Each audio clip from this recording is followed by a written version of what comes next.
Good evening everyone. Today we will be discussing about cash reserve ratio and statutory liquidity ratio.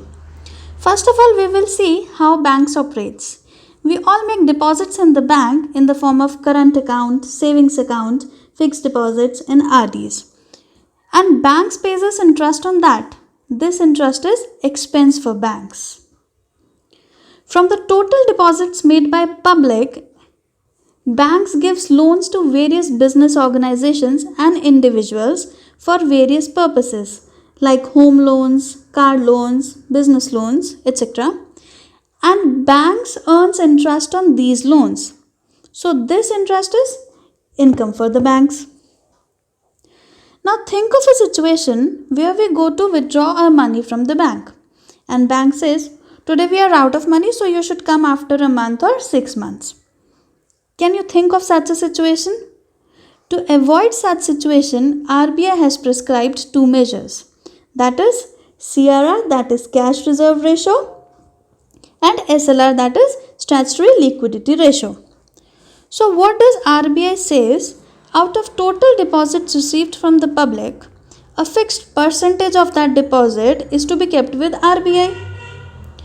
For example, if total deposits received is rupees 1 lakh, and CRR is 3%. So 3% of 1 lakh is to be kept with RBI.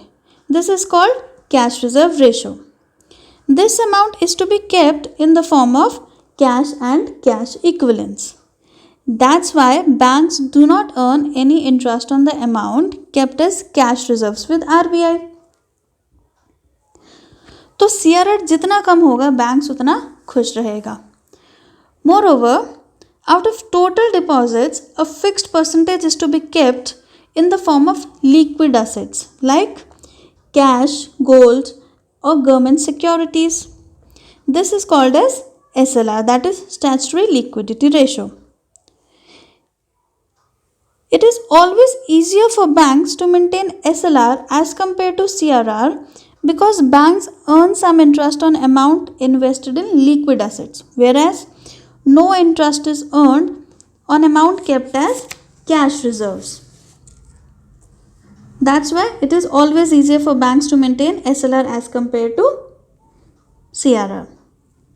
Now, currently as on 8th of December 2020, CRR is at 3% as you can see in this slide and SLR is at 18.5%. One more thing, RBI revised both of these ratios on quarterly basis. Moreover, both of them are to be maintained by banks on daily basis. If banks defaults even if for a single day, they are penalized by RBI. Now, after maintaining these two reserves, whatever balance funds are left with bank can be used for lending purposes. For example, total deposits with bank is rupees 100 crores. 3% of 100 crores is to be kept with RBI as cash reserve, that is 3 crore rupees, and 18.5% of 100 crores, that is 18.5 crores, is to be invested in liquid assets as SLR. So the balance funds left with banks to give loans to the public, this balance amount is called as loanable funds. Okay. So by now you all must have understood that these ratios are prescribed to avoid the situation of insolvency of banks, or you can say banks don't run out of money whenever you go to withdraw your funds from the bank. For one more purpose, these ratios are used by RBI, that is to control inflation.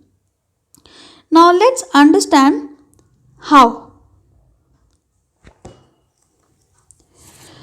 Whenever RBI feels inflation is high, RBI increases the CRR and SLR,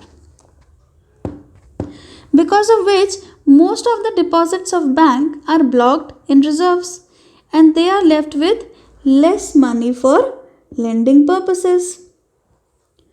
In such a case, banks try to maintain their profit margins by increasing lending rates of the loan. Now, when the loan becomes expensive, people will be less interested to borrow. because they don't want to pay higher rate of interest. So there will be less money in the hands of people to buy things. Consequently, demand for houses, cars, etc. will fall down, which automatically decreases the price for these goods and the inflation goes down. Similarly, when RBI feels that money supply in the economy is less and people do not have funds to invest, RBI decreases the CRR and SLR. This is how a balance is maintained in the economy. So I hope you have understood everything by now. Thank you and see you in the next video, and do subscribe to my channel.